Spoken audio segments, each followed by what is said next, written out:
Hi guys, it was Liz Truss's first PMQs, and on Tuesday night I was asked on the live stream how it would go, and I predicted that the Prime Minister would be saved by her screaming backbench MPs. Truss was more wooden than robotic. Pro-Tory commentators were claiming victory on her behalf, but it was clear that she had a rigid script and she had stuck to it. Johnson was more lively during PMQs. Truss is frankly boring. But it was clear that she had her talking points and she would stick to them, ignore the question and make up rubbish about the Labour Party. Here we begin about halfway through with Keir Starmer. And just to let you know, this is pretty underwhelming stuff.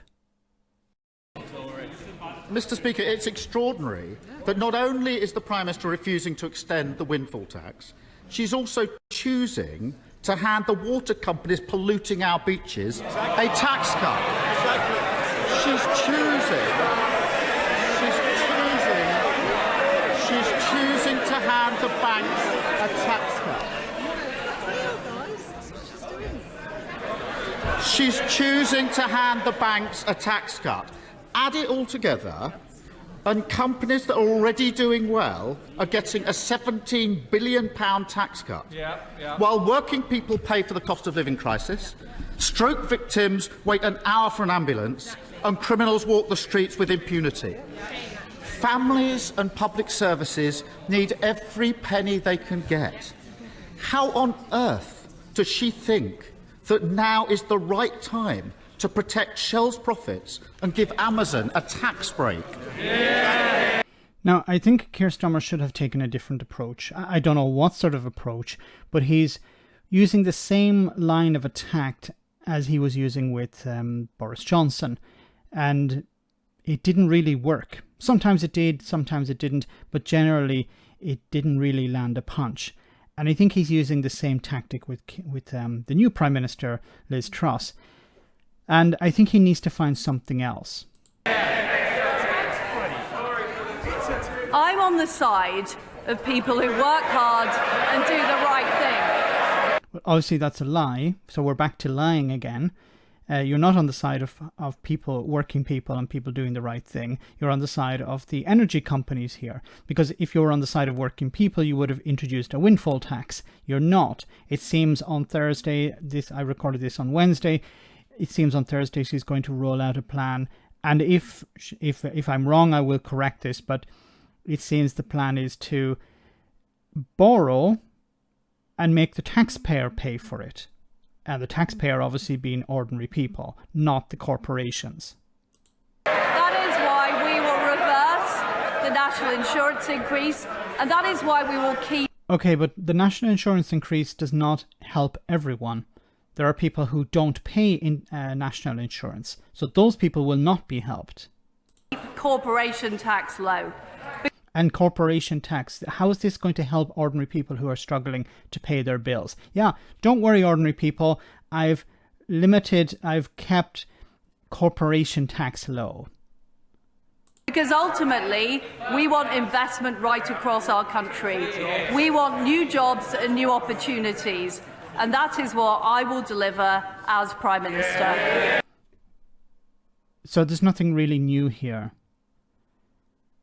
I'm going to deliver jobs. People have jobs. People have multiple jobs in order to pay the bills, and they still can't pay their bills. People are working on universal credit and going to food banks. But her solution to all of this is I'm going to create more jobs. Keir Starmer.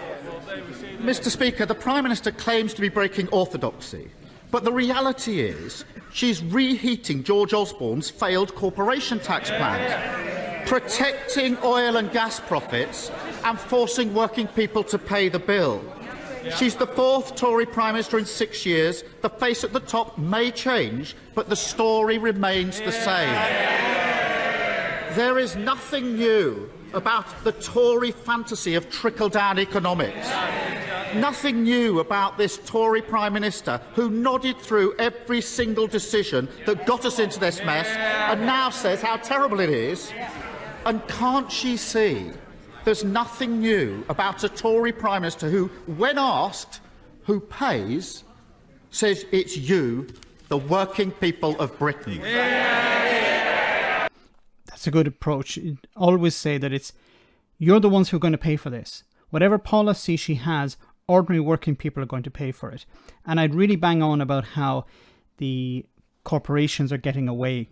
They don't have to pay for this. The energy companies are not facing a massive windfall tax to pay for the support that's supposed to be for ordinary people. I would really bang on about that, because that's a weak spot. Because she's trying to claim that she cares about ordinary people. She's trying to help everyone out. And I don't know how many people are struggling, but I would say the majority of people in Britain are struggling at the moment, or at least concerned. And you need to say, look, where is the Prime Minister? She's out protecting the people who are driving up prices. Well, there's nothing new about a Labour leader who is calling for more tax rises. What? You're saying a windfall tax is a tax rise? A windfall tax is a tax on profits these companies are making at the expense of ordinary people. That's a bad thing. Notice she only said a few words, but all you hear here is the cheers. Imagine if there were no Tory MPs behind her. She would sound empty. She would sound lost. As I said during the live stream, she's been backed up, she's been propped up even, by the backbenchers here.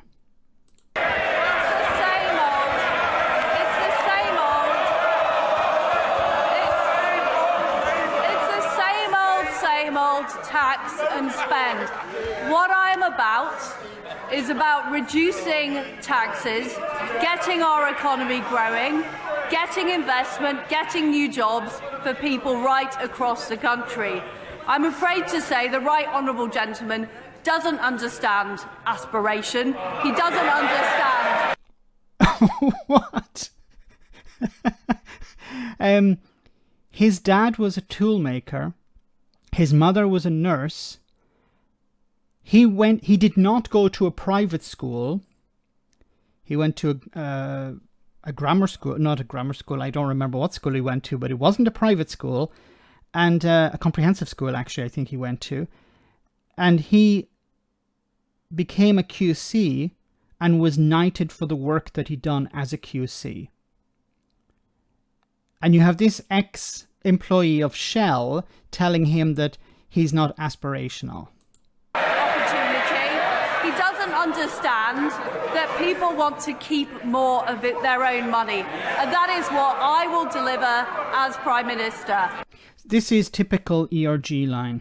This is her as an ERG Prime Minister. European Research Group. Small government. These right-wing think tanks are in charge now. They're the ones telling her we need to cut taxes, we need to protect the rich, the mega rich, these corporations. To hell with ordinary people. If some of them struggle, that's perfectly fine. If some of them die, we frankly do not care. Privatise the NHS, go full steam ahead with that. For them, the government's job is to remain as small as possible and to funnel money to the private sector. Take money from the taxpayer and hand it over to the private sector. That's their job. That's the job of government. And that's what Liz Truss's job is.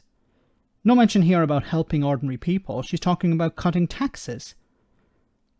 Maintaining corporation tax low. How is that going to help people pay their bills? How is that going to help people put food on their tables? Once again, this is a Prime Minister who does not give a flying F about ordinary people. And unless she changes direction, I don't see her lasting too long. But once again, as I said during the live stream, she's not a great speaker. She's wooden here, but she's been propped up by the screaming yahoos behind her.